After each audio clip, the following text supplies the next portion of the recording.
오늘 우리에게 주시는 하나님의 말씀은 누가복음 9장 1절에서 17절까지 말씀입니다. 봉독은 12절에서 17절까지 하겠습니다. 그런데 날이 저물기 시작하니 12제자가 다가와서 예수께 말씀드렸다. 무리를 헤쳐보내어 주위의 마을과 농가로 찾아가서 잠자리도 구하고 먹을 것도 구하게 하십시오. 우리가 있는 여기는 빈들입니다. 그러나 예수께서는 그들에게 말씀하셨다. 너희가 그들에게 먹을 것을 주어라. 그들이 말하였다. 우리에게는 빵 5개와 물고기 2마리밖에 없습니다. 우리가 나가서 이 모든 사람이 다 먹을 수 있을 만큼 먹을 것을 사지 않으면 안 되겠습니다. 거기에는 남자만도 약 5,000명이 있었다. 예수께서 제자들에게 말씀하셨다. 사람들을 한 50명씩 떼를 지어서 앉게 하여라. 제자들이 그대로 하여 모두 다 앉게 하였다. 예수께서 빵 5개와 물고기 2마리를 손에 들고 하늘을 우러러 쳐다보시고 그것들을 축복하신 다음에 떼어서 제자들에게 주시고 무리 앞에 놓게 하셨다. 그들은 모두 배불리 먹었다. 그리고 남은 부스러기를 주워 모으니 12광줄이나 되었다.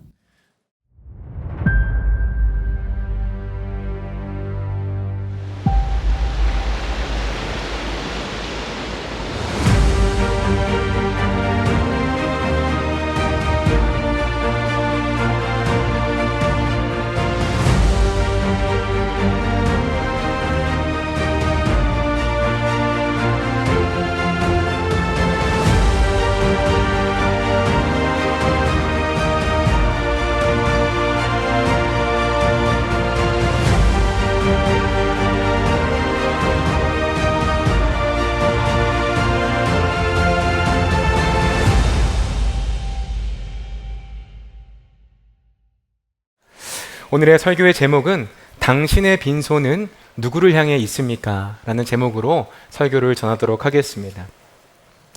제가 군 제대 이후에 친한 친구와 함께 필리핀 바기오라는 곳에 여행을 떠났던 적이 있습니다. 하루는 식당에 들어가서 메뉴판을 보았는데 메뉴판이 온통 그림은 없고 영어만 가득했던 겁니다. 그때 당시 제가 영어를 잘했을까요? 못했을까요? 네, 못했습니다. 그래서 어떤 걸 볼까 하다가 그 메뉴 중에 비프라는 게 보이더라고요. 비프 정도는 읽을 수 있으니까 손가락으로 콕 가리키면서 이거 가져다 달라 이렇게 주문을 했습니다. 그리고 나서 시간이 지나고 음식이 나왔는데 가격에 비해서 이 음식이 너무 초라한 거예요. 스테이크가 나왔는데 양이 너무 적었던 것이죠. 그래서 그것을 몇 조각 집어 먹으니까 다 끝나 버리더라고요. 그래서 원래 평소 먹지도 않는 그 마카로니 그걸 싹싹 긁어먹고 나왔습니다. 그리고 숙소로 돌아가서 현지 친구가 어디 식당에 갔냐라고 물어보니까 어디 식당에 갔는데 거기 가격만 비싸고 먹을 것도 없다더라 이렇게 이야기를 했었습니다. 그러니까 그 친구가 배를 잡고 웃더니 이렇게 얘기하는 거예요. 제가 시킨 메뉴가 단품이 아니라 무한 리필이 되는 메뉴였다라고 말한 것입니다. 제가 얼마나 황당했겠습니까? 저 고기 되게 좋아하거든요. 근데 그 고기를 한 그릇만 먹고 나왔으니 저도 황당했지만 식당 주인은 얼마나 황당했겠습니까? 건장한 청년 2명이 와서 딱 한 그릇만 먹고 나갔으니 말이죠. 여러분, 저희의 신앙생활도 이와 비슷할 때가 있다고 생각이 듭니다. 예수님은 우리에게 얼마든지 자신의 사랑과 은혜를 주시기를 원하세요. 그러나 정작 우리가 그 하나님의 그 손길을 거부할 때가 있다는 것입니다. 주님은 얼마든지 우리의 심령을 자신의 은혜로 채워주시기를 기다리고 계시는데 우리는 그런 주님에게 구하지도 않고 조금 받은 은혜에 만족해 버린 채 살아간다는 것이죠. 여러분은 어떠십니까? 오늘 여러분은 예수님의 사랑과 은혜로 충만하십니까? 아니면 여전히 영적으로 허기진 채 살아가고 계십니까? 오늘 함께 나눌 본문은요, 누가복음 9장 오병이어 기적에 대한 이야기입니다. 여러분, 이 사건은 사복음서에 모두 기록된 유일한 예수님의 표적이기도 합니다. 그러니 사복음서를 기록한 저자들은 이 성경을 쓸 때 이 오병이의 기적이 우리에겐 너무나 중요한 교훈과 메시지를 주고 있다고 생각하여서 다 기록했던 것이죠. 우리가 오병이어 기적에 대해서 먼저 살펴보기 이전에 당시 제자들의 상황은 어땠는지를 먼저 우리가 살펴봐야 하겠습니다. 누가복음 9장 1에서 6절 말씀에 예수님이 12제자를 불러 모으십니다. 그리고 그들에게 각 마을로 가서 하나님의 나라를 전파하고 병든 사람을 고치라는 사명을 그들에게 맡기십니다. 그런데 그들에게 한 가지 조건을 붙이시죠. 9장 3절 말씀에 그들에게 말씀하셨다. 길을 떠나는 데는 아무것도 가지고 가지 말아라. 지팡이도 자루도 빵도 은화도 가지고 가지 말고 속옷도 2벌씩은 가지고 가지 말아라. 이렇게 말씀하고 있어요. 여러분, 여기서 말씀하신 지팡이, 자루, 빵, 은화는요, 여행자에게 있어서 꼭 지녀야 할 용품이었습니다. 이것이 없으면 여행하는 것이 참으로 어려웠던 시절이었는데 예수님은 그런 모든 것들을 아무것도 가지지 말아라 라고 말씀하고 있는 것이죠. 여러분, 예수님이 왜 그러셨을까요? 바로 예수님은 그들의 빈손에 정말 좋은 것을 쥐어주셨기 때문에 그렇습니다. 그들을 보내시기 이전에 1절 말씀을 보면요, 그들에게 하나님의 권세와 귀신을 쫓을 수 있는 능력을 그들에게 주셨다 말씀하고 있는 것입니다. 그러니 예수님은 그들이 다른 것이 아니라 내가 그들에게 준 능력에 의지하여 자신이 맡기신 사명을 감당하기를 원하셨던 거예요. 제자들은 이 말씀에 순종하여서 아무것도 가지지 않은 채 사실 전부를 가지고 간 것이죠. 예수님의 능력을 가지고 각 마을에 복음을 전파하기 시작합니다. 그러자 어떤 일이 일어나죠? 많은 사람들이 예수 그리스도의 복음을 영접하게 되고 구원받고 병을 고침을 받는 놀라운 역사가 일어나게 된 것입니다. 비록 그들은 빈손이었으나 그 비어있는 손으로 하나님의 능력을 의지할 때에 놀라운 기적을 경험하게 되었던 것입니다. 이후에 제자들은 예수님께로 돌아갑니다. 아마 신이 났을 것 같아요. 그래서 예수님에게 자신들에게 있었던 일들, 자신들에게 벌어졌던 일들에 대해서 자랑을 했을 것 같아요. 근데 그런 예수님은 그들의 이야기를 드시고 한 장소로 이동하시는데 바로 그곳이 벳세다 지역이었습니다. 그곳은 빈들이었다 이렇게 말씀하고 있어요. 빈손으로 떠났던 그들을 다시 한번 빈들로 데리고 간 것입니다. 여러분, 여기에 무언가 연관성이 보이지 않습니까? 실제로 예수님께서는요, 분명한 의도를 가지고 그곳으로 가셨던 거예요. 예수님의 제자들을 이끌고 벳세다 지역으로 나아갈 때 많은 무리들이 그들을 따라왔습니다. 예수님은 그들에게 하나님의 나라에 대해서 이야기해 주시고 병든 사람을 고쳐주셨어요. 그리고 그곳에 남자만 5,000명이라고 하였으니까 최소 10,000명이라는 많은 사람들이 모여 있었다는 것입니다.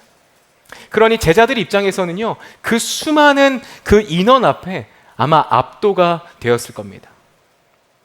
그리고 날이 저물자 제자들은 예수님에게 나아가 이렇게 말하죠. 12절에 그런데 날이 저물기 시작하니 12제자가 다가와서 예수께 말씀드렸다. 무리를 헤쳐 보내어 주위의 마을과 농가로 찾아가서 잠자리도 구하고 먹을 것도 구하게 하십시오. 우리가 여기는 빈들입니다. 이렇게 말씀하고 있는 거예요. 날이 저물었으니 이제 그만 그들을 집으로 돌려보내자 이렇게 말하고 있는 것이죠. 왜냐하면 우리에게는 그들을 먹일 만한 양식도 마을로 가서 그 양식을 사올 만한 돈도 없습니다. 우리는 빈손입니다. 그들을 돌려보내셔야 합니다. 이렇게 말하고 있었던 것이죠. 그런데 여기서 예수님은 제자들이 예상치 못했던 말씀을 건네시죠. 13절 상반절에 그러나 예수께서는 그들에게 말씀하셨다. 너희가 그들에게 먹을 것을 주어라. 이렇게 말씀하시는 거예요. 제자들은 무리들을 돌려보내고 싶었습니다. 그런데 예수님은 그런 제자들을 향하여 아니다. 너희가 먹을 것을 주어라. 이렇게 말씀하신 거예요. 자, 여러분이 제자들의 입장이었다 생각해 보십시오. 여러분 기분이 어떠셨을 것 같으세요? 만약 저였으면 굉장히 당황스러웠을 것 같아요. 아니 예수님, 우리를 빈손으로 보내실 때는 언제이시고 이제 와서는 저 많은 사람들에게 먹을 것을 주라고 하시니 제 마음이 너무나 당황스럽습니다. 누구보다 지금 우리의 형편을 주님 잘 아시잖아요. 저희가 아무것도 가지지 않은 것을 주님 잘 아시잖아요. 그런데 어찌하여 저들에게 먹을 것을 주라 저희에게 말씀하십니까? 라고 물으며 답답하기도 하고 나의 상황을 몰라주시는 것 같아 서운했을 것 같습니다. 실제로 제자들도 같은 반응이었죠. 그래서 13절 하반절을 개역 개정으로 보면요, 우리에게 떡 5개와 물고기 2마리밖에 없으니 이 모든 사람을 위하여 먹을 것을 사지 아니하고서는 할 수 없사옵나이다 하네. 이렇게 말씀하죠. 빈들에서 빈손이었던 제자들은요, 예수님의 말씀에 너희가 먹을 것을 주어라라는 말씀에 우리는 할 수 없습니다 하는 것으로 대답했다는 거예요. 사실 제자들은 조금 전까지만 해도 빈손이었으나 예수님의 능력에 의지하여 많은 사람들에게 복음을 전하고 병든 사람을 고쳐주는 기적을 경험하였습니다. 그러나 차원이 다른 문제 앞에서, 자신의 극심한 결핍 앞에서 그들의 믿음이 흔들렸던 것이고, 예수님의 명령 앞에서 우리는 할 수 없습니다, 돌려보내셔야 합니다, 예수님은 틀렸고 우리의 생각이 맞습니다, 이렇게 반응했다는 것이죠. 사랑하는 여러분, 오늘 우리에게도요, 예수님이 제자들에게 말씀하셨던 것처럼 우리에게 없는 것, 내가 가지지 않은 것을 요구하실 때가 있습니다. 예를 들어서 재정이 부족합니다. 사업의 실패로 인하여 돈이 없고 건강을 잃었으며 외로움과 공허함 가운데 있는데 주님께서 그런 우리를 향하여 감사하라 말씀할 때가 있다는 것이죠. 그럼 우리 마음이 어떻습니까? 아니 주님, 감사할 것이 제 주변에 제 손에 없는데 무엇을 감사하라는 것입니까? 왜 제게 없는 것을 요구하십니까? 저는 그렇게 할 수 없사옵나이다, 이렇게 반응할 때가 있다는 것이죠. 이것뿐만입니까? 나를 미워하고 핍박하는 그 사람이 나에게 너무나 큰 상처를 주었습니다. 근데 그런 사람을 보고 있을 때 주님이 말씀하시죠. 그를 사랑하라. 그럼 우리 마음에 또 그런 마음이 올라오는 것입니다. 주님, 제가 저 사람 때문에 얼마나 많은 눈물을 흘렸는지 주님 아시잖아요. 저 사람이 제 마음 가운데 너무나 큰 상처를 주셨다는 것을 주님 잘 아시잖아요. 그런데 어떻게 저 사람에게 사랑을 하라 말씀하십니까? 제 마음에는 사랑이 없습니다. 주님, 저 못합니다, 이렇게 반응할 때가 있다는 것이죠. 또한 일상이 너무 힘들고 바쁜데 전도하라, 기도하라, 주님 제게는 그럴 여유가 없습니다, 그럴 시간이 없습니다, 저는 빈손입니다 라고 반응할 때가 있다는 것이죠. 그러면 이러한 말씀들이 우리의 삶의 도전이 되기보다도 오히려 막막하고 주님이 내 상황을 몰라주는 것 같아서 우리가 참으로 서운하게 들릴 때가 있다는 것이죠. 그래서 내가 할 수 있는 일, 내가 감당할 수 있다고 생각되는 그 일에만 순종을 드리지만 나의 능력 넘어서는 그 일은 우리가 거부하고 거절할 때가 있다는 것입니다. 제가 올해 5월 달에 전도국에서 제주 아울리치를 다녀왔습니다. 첫째 날 제주시청 앞에서 저희가 버스킹 공연을 준비하기로 하였습니다. 작년까지는 아무런 음향 장비 없이 찬양을 했다 보니까 아쉬움이 있었어요. 그래서 이번에는 우리가 한번 앰프를 가져가 보자, 우리가 제대로 버스킹을 해보자 라는 생각을 가지고 시청에 허가도 받고 또 신고를 하여서 이제 좋은 앰프, 한 휴대용 앰프였지만 좋은 앰프를 구비하여서 갔습니다. 그러니까 비행기에서 그 앰프를 품에 안고 여러 가지 생각이 드는 거예요.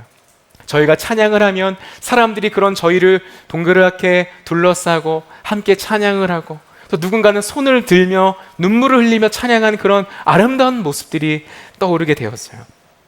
그렇게 기대하는 마음으로 팀원들과 제주시청 앞에 자리를 잡게 되었습니다. 그리고 그 휴대용 앰프를 설치하는데 저희 앞에 트럭 2대가 딱 서는 거예요.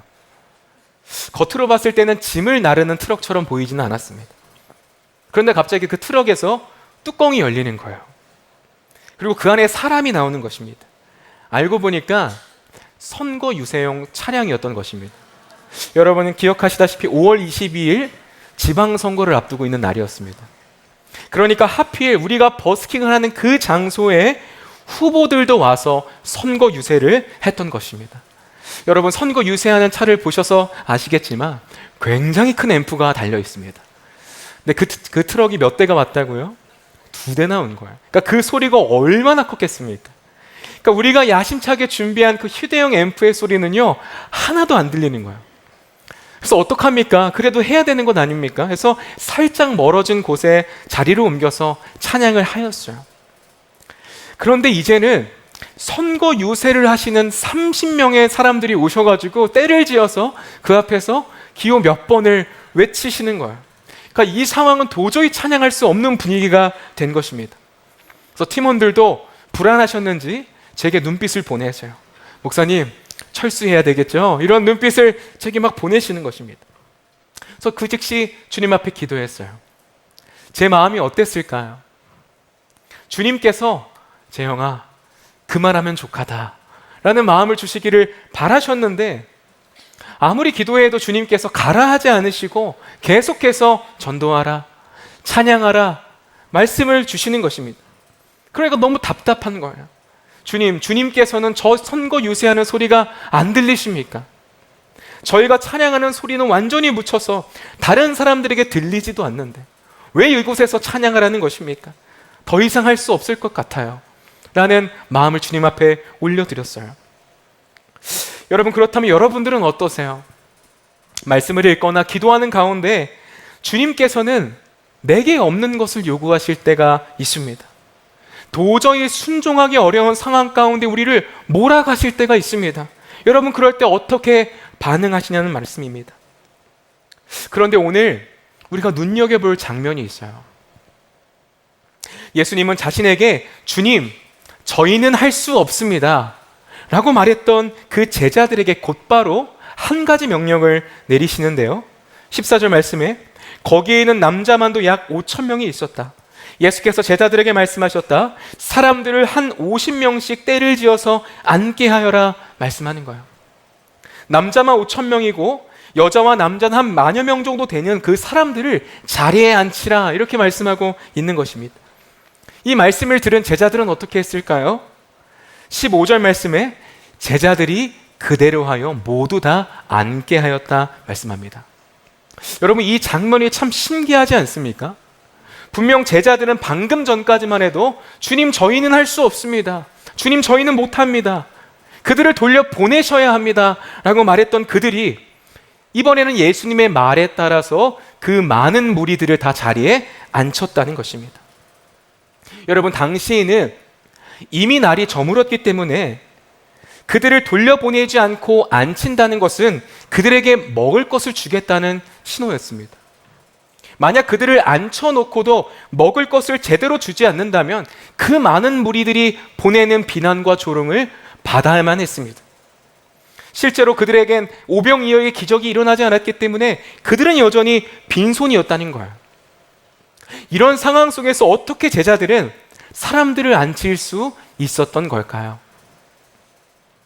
나는 할 수 없으나 예수님은 하실 수 있다는 믿음이 그들에게 있었기 때문에 그렇습니다.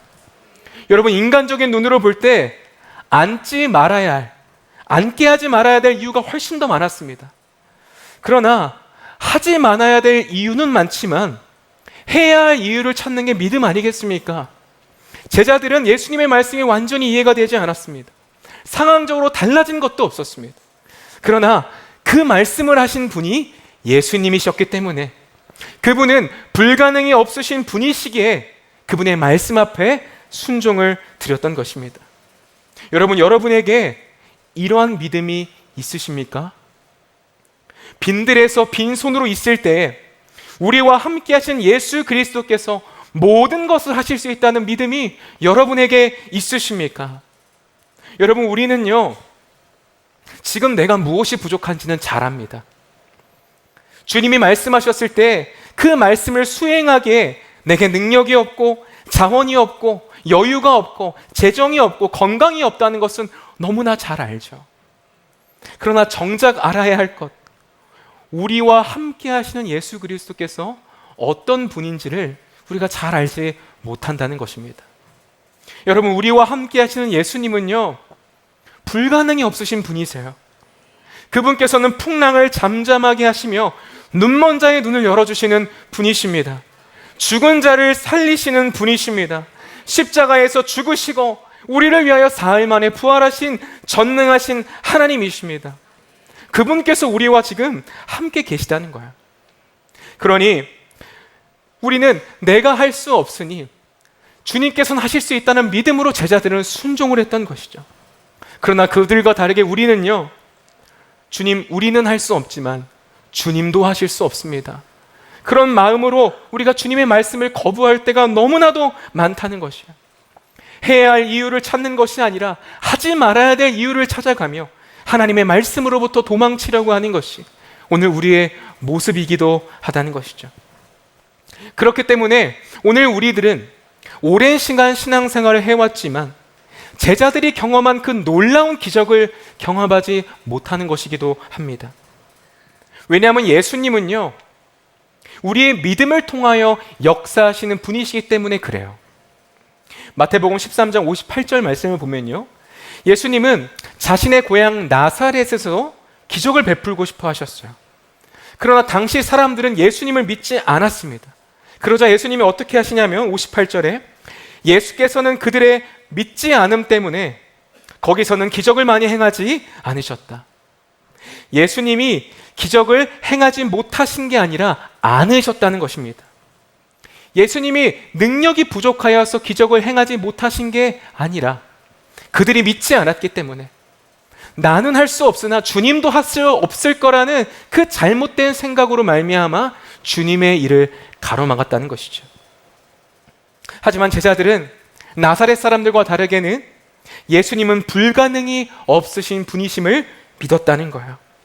그리고 자신들이 많은 무리를 먹이기에 터무니없이 작아 보이고 볼품없었던 그 오병이어를 주님의 손에 맡기는 그 순간부터 예수님의 기적이 시작되었다는 것이죠. 사랑하는 여러분, 그렇다면 오늘 여러분의 믿음은 누구를 닮아 있습니까? 예수님도 어떻게 하실 수 없다고 생각했던 나사렛 사람들입니까? 아니면 나는 할 수 없지만 예수님께서는 오병이어로 수천 명을 먹일 수 있다고 믿었던 제자들과 닮아 있으십니까? 바라기는 제자들처럼 우리가 때로 빈들 가운데 빈손으로 있을지라도 나는 할 수 없습니다. 그러나 주님은 하실 수 있으십니다. 주님께서는 불가능이 없으신 분이십니다. 라는 믿음으로 반응하시는 저와 여러분 되시기를 주님의 이름으로 축복합니다. 바로 이 믿음을 통하여 예수님께서는 기적을 시작하시죠. 여러분, 그렇다면 오늘 예수님께서는 믿음으로 반응한 자들의 삶에 어떻게 역사하셨을까요? 16절 말씀을 봅시다. 예수께서 빵 5개와 물고기 2마리를 손에 들고 하늘 우러러 쳐다보시고 그것들을 축복하신 다음에 떼어서 제자들에게 주시고 무리 앞에 놓게 하셨다. 예수님은 제자들이 건네준 오병이어를 받아들고 축사하십니다. 그리고 제자들에게 주시죠. 근데 여러분, 여기서 보면 흥미로운 점이 있는데 축사하셨다는 과거형 시제가 쓰였지만 제자들에게 주셨다에는요 미완료 시제가 사용되었다는 것입니다. 다른 시제가 한 문장에 동시에 쓰여졌다는 것인데요, 여러분, 미완료 시제는요 한 번의 행동을 의미하지 않습니다. 계속되는 동작을 의미하죠.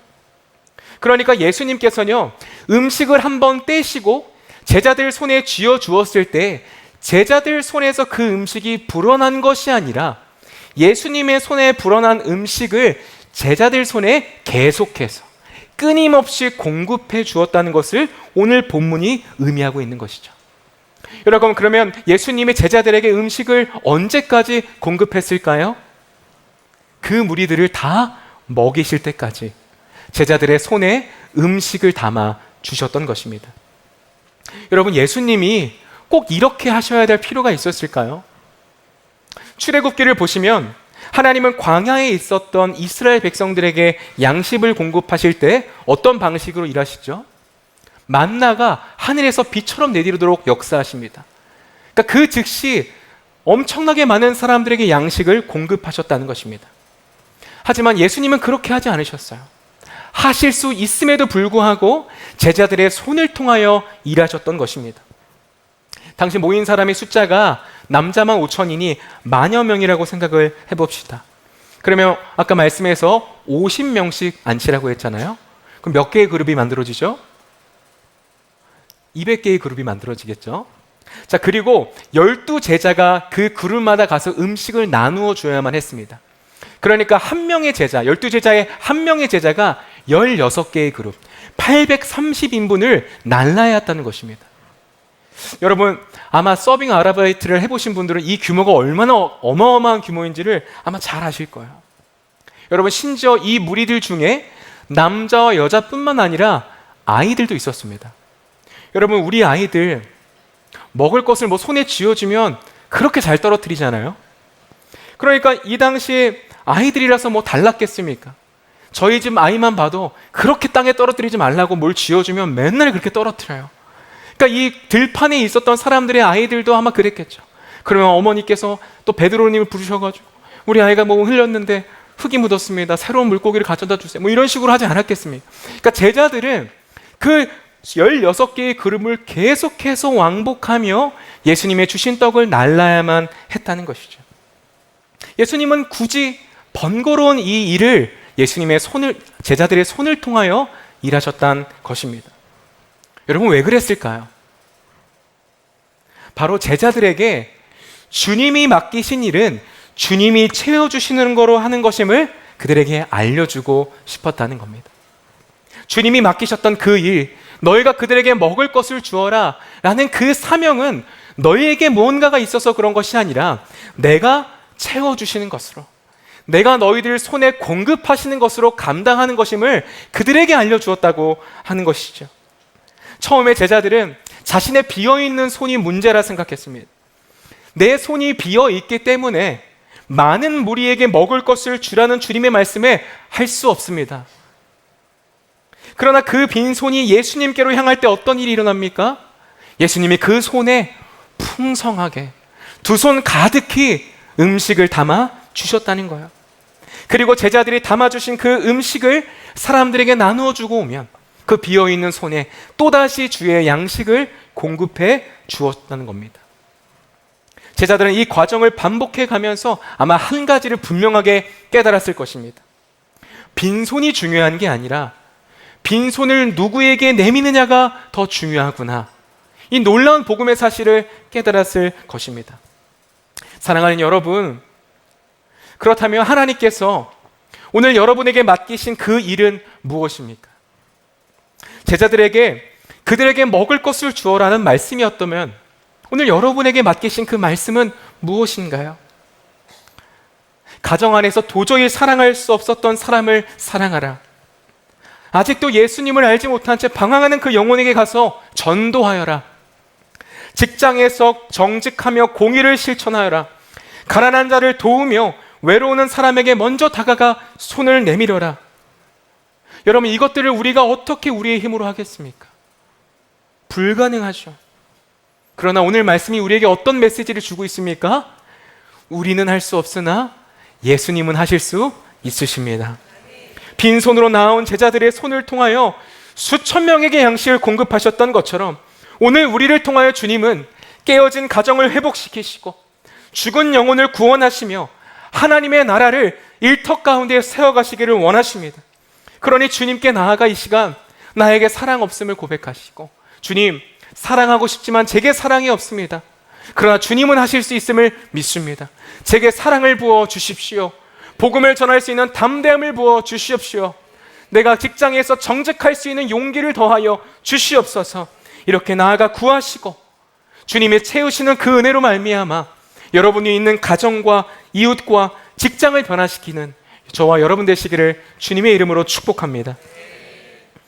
아까 제가 제수시청에서 계속해서 찬양하라고 전도하라는 그 주님의 말씀 앞에 주님 저 못합니다, 주님 저 할 수 없습니다 라고 반응했다 말씀드렸어요. 그런데 그렇게 주님과 씨름하고 있는데 저희 팀원 중에 한 권사님이 안 보이시는 거예요. 그래서 이분께서 어디로 가셨나 라고 찾아보니까 아니 글쎄 선거하시는 분들에게 가셔서 전도하고 계시는 거예요. 그 트럭 앞에서 마이크 잡은 사람한테 가서 복 예수 믿으라고 전하고 계시는 거예요. 그러니까 제가 그 모습을 보는데 그렇게 부끄럽더라고요. 저는 그분과 같은 상황 속에서 안 된다라고 말하고 있었는데 그분은 마치 오늘 제자들과 같이 주님이라면 하실 수 있으십니다. 주님이라면 이 상황 속에서도 역사하실 수 있으십니다. 그라는 믿음으로 전도를 하고 계셨던 거예요. 그래서 그 순간부터 제 기도가 바뀌게 되었어요. 주님 맞습니다. 주님, 이런 상황 속에서 저 전도할 수 없습니다. 그러나 주님이라면 전도하게 하실 줄로 믿습니다. 이 들리지 않는 찬양 소리에도 한 영혼을 구원하시고 변화시킬 수 있는 분이심을 제가 믿습니다. 끝까지 찬양하고 전도할 수 있는 믿음을 제 안에 부어주십시오 하고 기도를 드렸어요. 여러분, 누군가 보았을 때 저의 찬양의 소리는요, 너무나 작게 보였을지 모릅니다. 저희가 찬양하는 그 예수의 이름은 선거 찬양, 유세 찬양에서 외치는 후보자의 이름보다도 더 안 들릴 수도 있었습니다. 근데 여러분, 예수의 이름에는 능력이 있잖아요. 찬양을 부르면 부를수록 주님께서 제 마음 가운데 감사와 기쁨이 충만할 수 있도록 주님 역사하여 주셨습니다. 그러니까 그 전까지만 해도 전도가 될까? 이게 되는 걸까? 의미가 있는 걸까? 라는 의심과 걱정이 있었는데 그것들은 다 사라지고 주님의 이름을 전하지 않으면 안 될 것 같은 견딜 수 없는 뜨거운 마음이 제 안에 부어지게 된 것입니다. 여러분, 그렇게 다음 날이 되어서 저희 전도팀이 용흥마을이라는 곳으로 향하게 되었어요. 거기 어르신분이 한 50여 분 계시는데 작년에 그곳에 갔을 때만 해도 저희가 열심히 마을잔치도 하고 복음을 전했어요. 근데 여러분, 제주도가 영적으로 굉장히 척박한 땅인 것을 아마 아실 것입니다. 아주 베테랑 전도자분들과 함께 가서 복음을 전했지만 50여 분에 딱 2분만 예수님을 영접할 정도로 영적으로 아주 척박한 땅이었어요. 그러니까 마치 오늘 제자들이 있었던 빈들과 같은 그런 곳이었다는 것이죠. 자, 그러나 우리가 그들과 다른 점이 있었다면 우리의 손은 더 이상 비어있지 않았다는 것입니다. 주님께서는 우리를 통하여 부어주신 사랑과 은혜가 우리로 말미암아 충만했던 것입니다. 그러니 전도팀이 마을회관에 도착하자마자 너나 할 것 없이 어르신분들에게 달려가서 복음을 전하기 시작했습니다. 여러분, 예수님이 제자들 2손에 음식을 가득 담아주셨을 때 지체했던 제자가 있었을까요? 그 즉시 사람들에게 달려가 여기 음식이 있습니다, 여러분에게 공급할 양식을 주님이 주셨습니다라고 전하지 않았겠습니까? 우리도 마찬가지였다는 거예요. 우리가 주님의 사랑으로 충만해지니까 지체할 이유가 없었어요. 각자 흩어져서 어르신분들에게 1대1로 다가가 복음을 전했던 것입니다. 그리고 전도자들을 통하여 생명의 양식을 받으신 분들께서 예수님을 영접하기 시작하는 거예요. 이곳저곳에서 목사님, 이분 영접 기도하셨어요, 목사님이 기도해 주세요. 그럼 달려가서 기도해 드리면 또 누군가가 저에게 와서 목사님이 이분도 영접 기도하셨어요, 이분을 위해서 기도해 주세요. 제가 수십 명을 기도해 드렸던 것 같아요. 그렇게 하나님께서 놀랍게 역사하시고 그날 15분이 예수님을 영접하시고 그 중에 3분이 처음 교회나 교인으로 등록하신 놀라운 구원의 기적이 그곳에서 일어나게 된 것입니다. 사랑하는 여러분, 이 놀라운 기적, 영혼 구원의 기적이 어디서부터 시작되었습니까? 빈들에 있을 때, 빈손으로 서 있을 때, 내게 아무런 능력이 없고 자원이 없다 생각되어질 때, 그럼에도 주님은 하실 수 있다는 믿음을 가지고 주님께 나아가는 그 순간부터 이 기적이 시작되었다는 것을 여러분 기억하시기를 축복합니다. 여전히 여러분, 주님의 말씀 앞에 주님 아시잖아요, 저 못합니다, 저 할 수 없습니다 라며 순종을 미루고 있는 분 계십니까? 내 삶이 빈들과 같아서, 내 손이 비어있는 것 같아서 낙심하는 분 계십니까? 이 시간 우리에게 가장 좋은 것으로 채워주시길 원하시는 주님께 우리의 빈손을 내어드리시기를 바랍니다. 오병이어로 수천 명을 먹이신 주님께서 여러분의 그 빈손을, 여러분의 그 비어있는 마음을 주의 은혜로, 주의 사랑으로, 주님의 성령의 충만함으로 부어주실 줄로 믿습니다.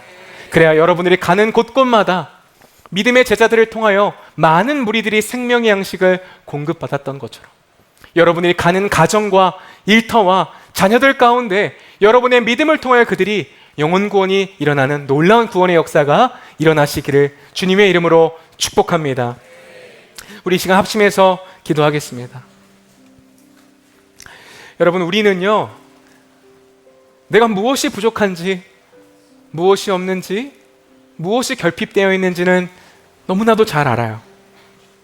그러나 정작 우리와 함께 하시는 그 예수님, 그 예수님이 누구인지는 잘 알지 못할 때가 많다는 것입니다. 불가능이 없으신 주님께서는요, 여러분을 통하여 일하시기를 원하십니다. 제자들의 빈손을 통하여 수천 명을 먹이신 주님께서 오늘 여러분을 통하여 가족에게, 배우자에게, 자녀에게, 이웃에게, 동료에게 생명의 양식을 공급하시기를 원하십니다. 그러나 여러분, 우리가 믿음이 부족하여 그 주님의 말씀 앞에 주님, 할 수 없습니다. 저 못합니다. 주님, 저 안 됩니다. 이렇게 반응하는 분 계십니까? 그런데 너무 감사한 것은요, 할 수 없다고 말했던 그 제자들에게 예수님이 꾸짖지 아니하시고 그들을 떠나지 않으셨다는 거예요. 오히려 그들의 빈손을 자신의 것으로, 생명의 양식으로 충만하게 하셨습니다. 사랑하는 여러분, 오늘 그 주님께서 여러분의 삶 가운데 함께 계신 줄로 믿습니다. 여러분의 빈손을 삶의 좋은 것으로 가득 채워주시기를 원하고 계십니다. 이 시간 그리하여 우리의 빈손을 주님 앞에 내어드리십니다. 더 이상 걱정하거나 두려워하지 않겠습니다. 오직 오병이어의 기적을 일으키신 주님께서 우리의 삶 가운데 충만한 은혜를 더하여 주시옵소서. 주님이 주시는 은혜로 말미암아 사랑하는 나의 가정과 이웃과 일터에서 만나는 사람이 나로 말미암아 그 은혜를 누리는 역사가 일어나게 하여 주시옵소서. 우리를 축복의 통로로 마음껏 사용하여 주시옵소서. 이 시간 우리에게 은혜를 부어주실 주님의 이름 한번 부르짖고 통성으로 기도합니다. 주여, 주가 일하시네. 주가 일하시네. 하나님, 우리가 아끼지 않는 자에게 말씀대로 살아갈 수 없습니다. 주의 뜻대로 살아갈 수 없습니다. 하나님의 하나님, 그러나 더 좋은 곳을 채우시기 원하시며 우리의 손에 드리오니 하나님 주여 역사하여 주시옵소서.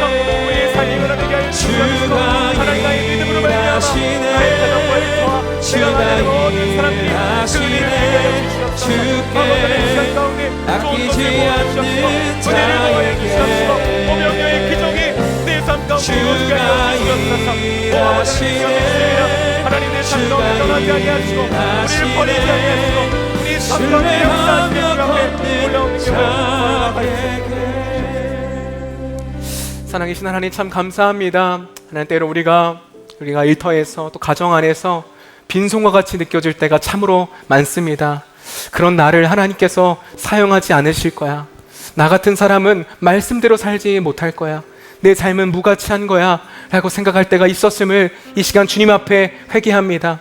하나님, 그러나 주님께서 빈손으로 살아가는 그런 우리를 모른 채 하지 아니하시고 나에게 오라 말씀하시며 가장 좋은 것으로 채워주시니 참으로 감사를 드립니다. 하나님, 이 시간 우리의 비어있는 그 손을 주님 앞에 내어 드립니다. 하나님, 그 손을 더 이상 가슴을 치며 눈물을 훔치는 건 아니라 우리에게 가장 좋은 것을 채워주실 주님 앞에 두 손을 들고 주님 앞에 간구할 수 있는 우리가 되게 하여 주시옵소서. 사랑이 없는 우리에게 사랑을 부어 주시옵시고 믿음이 없었던 우리에게 믿음을 더하여 주시옵시며 재정의 축복을 더하여 주셔서 하나님, 우리의 주변에 있는 사람들에게 하나님의 사랑을 전하고 복음을 증거하며 그들을 돕는 일에 우리가 놀랍게 쓰임받을 수 있도록 오늘 이 시간 가운데 우리의 삶 가운데 주님 역사하여 주시옵소서.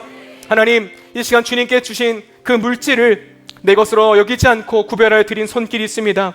하나님, 11조로 감사헌금으로 구제헌금으로 주님 앞에 드릴 때 하나님, 이것을 기뻐 받아주시옵시고 오병이어를 통하여 많은 사람들을 살린 것처럼 이 헌금을 통하여 열방에 있는 사람들이 주께 돌아오는 그 다리의 역할로 주님 신실하게 사용하여 주시옵소서. 하나님, 예배당 보수 공사를 진행하고 있습니다. 하나님, 안전사고 발생하지 않도록 주님 지켜 보호하여 주시옵시고 이 시간을 통하여 우리의 내면의 성전도 거룩하고 정결하게 세워지는 시간이 될 수 있도록 역사하여 주시옵소서. 주님, 이 시간 우리 나라를 주님 앞에 올려드립니다.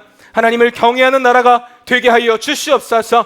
이 땅 가운데 모든 죄악과 거짓과 불의를 빛으로 비춰주시옵시고 주의 보혈로 정결케 되는 나라 되게 하여 주시옵소서. 남북한이 속히 복음으로 통일되기를 간절히 원합니다. 지하교회에서 숨죽여 예배하는 영혼들을 주님 긍휼히 여겨 주시옵시고 그들의 눈물을 닦아주시며 속히 복음으로 통일되는 그날이 오게 하여 주시옵소서. 또한 열방 가운데 미국과 이란 전쟁 가운데 또 베네수엘라 지진으로 고통받고 신음하는 영혼들이 있습니다. 하나님, 그들에게 살 길을 열어 주시옵소서. 도움의 손길이 닿게 하시며 무엇보다 그 영혼들이 참빛으로 오신 예수 그리스도를 만나는 구원의 역사가 일어나게 하여 주시옵소서. 감사드리며 우리 주 예수 그리스도 이름으로 기도하였습니다. 아멘. 이 시간 다 같이 일어나셔서 준비하신 예물을 드리며 주님 앞에 찬양하도록 하겠습니다.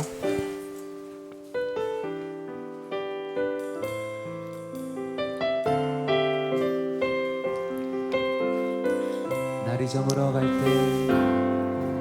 날이 저물어 갈 때, 빈들에서 걸을 때, 그때가 하나님의 때.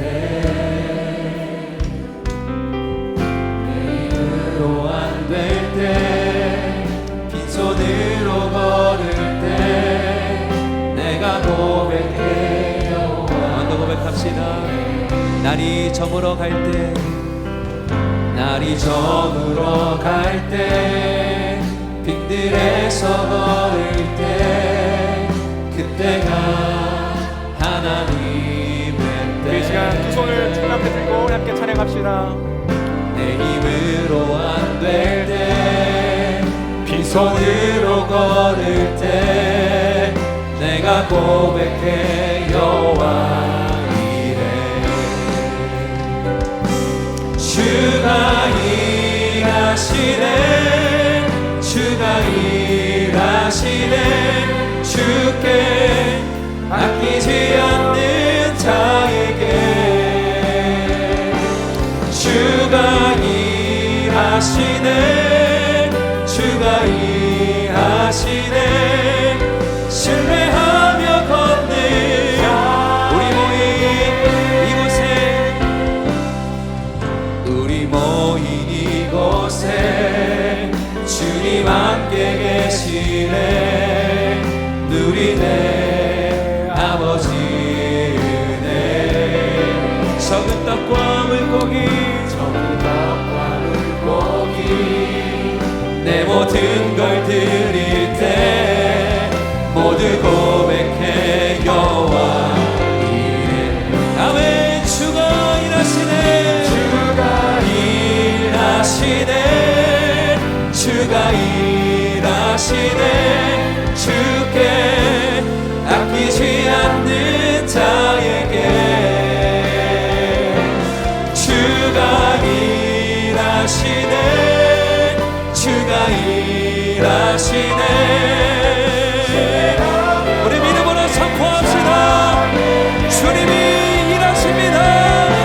주가 일하시네, 주가 일하시네, 주께 아끼지 않는 자에게. 주가 일하시네, 주가 일하시네, 신뢰하며 걷는 자에게.